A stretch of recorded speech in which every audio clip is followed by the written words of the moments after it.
Hi అండి, అందరికీ నమస్తే. ఈరోజు అయితే పుదీనాకు సంబంధించిన రెండు మంచి టిప్స్ చూద్దామండి. ఫస్ట్ టిప్ ఏంటంటే, మనం పుదీనా మార్కెట్ నుంచి తెచ్చుకుంటాం కదా. మార్కెట్ నుంచి తెచ్చుకున్నప్పుడు దీన్ని ఒలవాలంటే చాలా మనకు దీన్ని ఒలచడానికి టైం ఎక్కువగా పడుతుంది.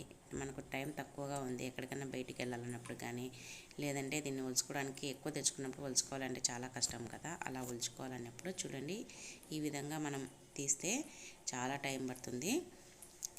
ఈ పద్ధతిలో కాకుండా ఇప్పుడు నేను చూపించే పద్ధతిలో తీయండి. ఎంత ఆకైనా త్వరగా ఒలిచేసుకోవచ్చు. చూడండి, ఇప్పుడైతే ఇలా పుదీనాను తీసుకున్నాం కదా.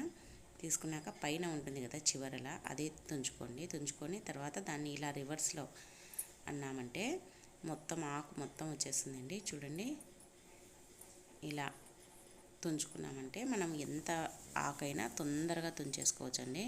చాలా ఫాస్ట్గా అయిపోతుంది. ఈసారి నెక్స్ట్ టైం పుదీనా తెచ్చుకున్నప్పుడు ఈ టిప్ని అయితే ట్రై చేయండి. చూడండి, ఇలా ఆపోజిట్గా అన్నామంటే మొత్తం త్వరగా వచ్చేస్తుంది. ఒక్కొక్క ఆకు తుంచడానికి చాలా టైం పడుతుంది కదా. అలా కాకుండా ఈ విధంగా ట్రై చేయండి. పని ఫాస్ట్గా అయిపోతుంది. మనకు ఎంత ఆకైనా నిమిషాల్లో ఒలిచేసుకోవచ్చండి.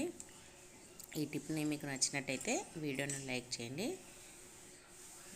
చూడండి, మొత్తం పుదీనా అంతా ఒక 2 నిమిషాల్లో ఒలిచేసుకోవచ్చండి. ఎంత పుదీనా అయినా కూడా సరే. ఈ టిప్ నచ్చినట్టయితే వీడియోను లైక్ చేయండి. నెక్స్ట్ టిప్ అయితే సెకండ్ టిప్ అండి. ఈ టిప్ని చూసే ముందు ఎవరైనా మన వీడియోను లైక్ చేయకపోతే వీడియోను లైక్ చేయండి. ఇప్పుడైతే మనం ఆకుకూర తెచ్చుకుంటాం కదా, పుదీనా కానీ కొత్తిమీర కానీ ఏదైనా సరే, మన దగ్గర ఫ్రిడ్జ్ లేకపోయిందంటే ఒక్కోసారి ఫ్రిడ్జ్ పనిచేయదు, లేదంటే అసలు ఫ్రిడ్జే ఉండిండదు. అలాంటప్పుడు మనం తెచ్చుకున్న తర్వాత అలానే పెట్టేస్తే త్వరగా పాడైపోతుంది. ఫ్రిడ్జ్ లేకపోయినా 2-3 రోజులు నిల్వ ఉండాలంటే, ఫ్రెష్గా ఉండాలంటే చూడండి, ఇలా ఒక గిన్నెలో వాటర్ తీసుకొని దాంట్లో నాప్కిన్ కానీ కర్చీప్ కానీ ఏదైనా సరే ఇలా నీళ్ళలో వేస్ట్ క్లాత్ అంటే కొద్దిగా పాతబడిన క్లాత్ కానీ ఏదైనా సరే ఇలా నీళ్ళలో ముంచేసుకొని పిండేసుకోవాలండి. వాటర్ అన్నీ పిండేసుకొని ఇప్పుడు దీన్ని ఇలా పరుచుకొని దీంట్లో మనం ఏ ఆకుకూర అయితే పెట్టాలనుకుంటున్నామో, ఇప్పుడు నేనైతే పుదీనా పెడుతున్నానండి.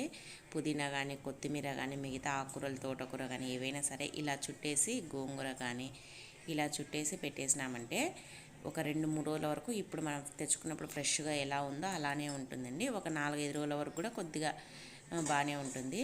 ఫ్రెష్గా అయితే 2-3 రోజుల వరకు ఫ్రెష్గా ఇప్పుడు తెచ్చిన దాని మాదిరి ఉంటుందండి. అప్పుడప్పుడు ఆరినప్పుడు అంటే ఉదయం సాయంత్రం అలా కొద్దిగా నీళ్లు చల్లుతూ ఉంటే ఫ్రెష్గా ఉంటుందండి. చూస్తున్నారు కదా. ఈ వీడియో మీకు నచ్చినట్టయితే ప్లీజ్ లైక్ చేయండి, షేర్ చేయండి, సబ్స్క్రైబ్ చేసుకోండి.